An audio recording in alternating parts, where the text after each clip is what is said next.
दिल्ली में आम आदमी पार्टी के 21 विधायकों की सदस्यता खतरे में पड़ गई है। राष्ट्रपति प्रणब मुखर्जी ने केजरीवाल की ओर से भेजा गया संसदीय सचिव वाला बिल लौटा दिया है। केजरीवाल ने बिल के जरिए मुख्य संसदीय सचिव को ऑफिस ऑफ प्रॉफिट के दायरे से बाहर करने को कहा था, ताकि उनके 21 विधायकों की सदस्यता बच सके।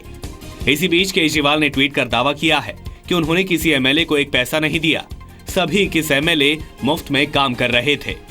लगातार केजरीवाल सरकार इस बारे में झूठ बोल रही थी कि ऑफिस ऑफ प्रॉफिट नहीं है, और दूसरा कि ऑफिस ऑफ प्रॉफिट से इन्होंने कोई फायदा नहीं उठाया है, जबकि आरटीआई से भी स्पष्ट हो गया था कि इनके पास कार और ऑफिस इन सबको ये फैसिलिटीज दी गई थी। सीएजी की रिपोर्ट में दिल्ली सरकार के कई विभागों में बड़े पैमाने पर अनियमितता की बात कही गई है। रिपोर्ट में कहा गया है कि इस अनियमितता से सरकार को पिछले वित्त वर्ष में करीब 160 करोड़ का नुकसान हुआ है। रिपोर्ट के मुताबिक डीटीसी को साल 2010 और 15 के बीच 5022 करोड़ रुपए का नुकसान हुआ। पैसे होने के बावजूद इस दौरान एक भी बस नहीं खरीदी गई। सीएजी ने दिल्ली के 7 सरकारी अस्पतालों के खर्च पर भी सवाल उठाए हैं। रिपोर्ट के मुताबिक साल 2010 से 15 के बीच अस्पताल पानी के बिल में 15% छूट लेने में नाकाम रहे, जिसकी वजह से 2 करोड़ 76 लाख से ज्यादा खर्च हुआ।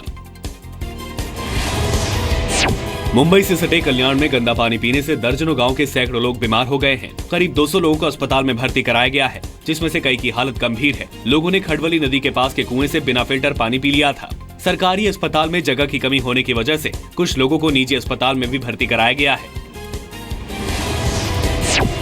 यूपी के मुख्यमंत्री अखिलेश यादव ने कैराना मुद्दे को बीजेपी की राजनीति बताया है। उन्होंने कहा कि कैराना से अगर कोई 5 साल पहले गया हो तो उसके लिए यूपी सरकार जिम्मेदार नहीं है। उधर बीजेपी अध्यक्ष अमित शाह ने कहा है कि कैराना के मुद्दे को हल्के में नहीं ले सकते, जबकि कांग्रेस का कहना है कि चुनाव की वजह से कैराना जैसे मुद्दों पर जानबूझकर विवाद खड़ा किया जा रहा है। हमारे पार्टी ने इस विषय को गंभीरता से लिया है और पार्टी अध्यक्ष ने एक कमेटी भी इसके लिए निश्चित की है। बॉम्बे हाईकोर्ट ने फिल्म उड़ता पंजाब को सिर्फ 1 कट के बाद रिलीज करने की मंजूरी दे दी है। कोर्ट ने सेंसर बोर्ड को 48 घंटे में फिल्म को ए सर्टिफिकेट भी जारी करने का आदेश दिया है। बॉम्बे हाईकोर्ट ने फिल्म से सार्वजनिक स्थान पर शाहिद कपूर के टॉयलेट करने वाला सीन हटाने को कहा है। साथ ही निर्माताओं को फिल्म में 3 डिस्क्लेमर दिखाने होंगे। इलाहाबाद में परिवर्तन रैली से बीजेपी ने मिशन यूपी की शुरुआत की। पीएम मोदी ने राज्य की जनता से 5 साल मांगे हैं।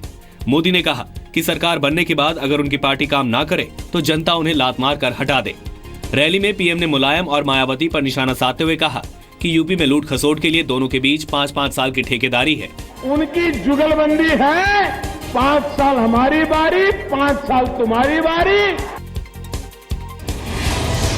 तमिलनाडु की मुख्यमंत्री जयललिता आज पीएम मोदी से मुलाकात करेंगी। मीटिंग में राज्य से जुड़े मसलों पर चर्चा हो सकती है। साथ ही राज्यसभा में अटके जीएसटी जैसे कई अहम बिल पर एआईएडीएमके के समर्थन पर भी बात हो सकती है। तमिलनाडु विधानसभा चुनाव में धमाकेदार जीत दर्ज कर लगातार दूसरी बार मुख्यमंत्री बनने के बाद जयललिता पहली बार दिल्ली पहुंच रही हैं।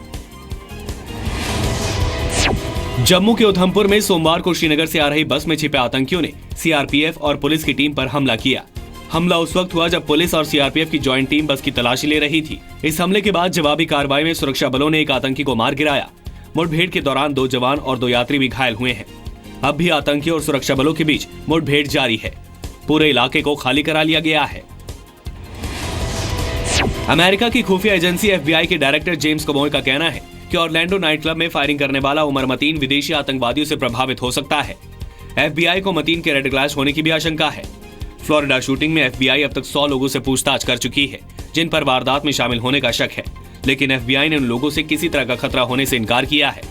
पल्स क्लब में शूटिंग में 49 लोगों की मौत हो गई थी।